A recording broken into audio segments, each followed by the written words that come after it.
Hi everyone, welcome back to our channel. In today's video, I'm going to show you how to save project in Clipchamp. If you don't know how to save your videos in Clipchamp, this video is for you.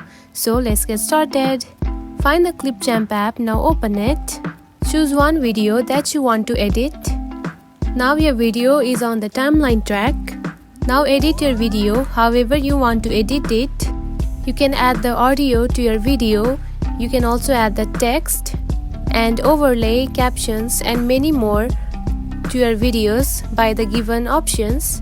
Then tap onto the share button right here and choose one video quality that you want to save to your project.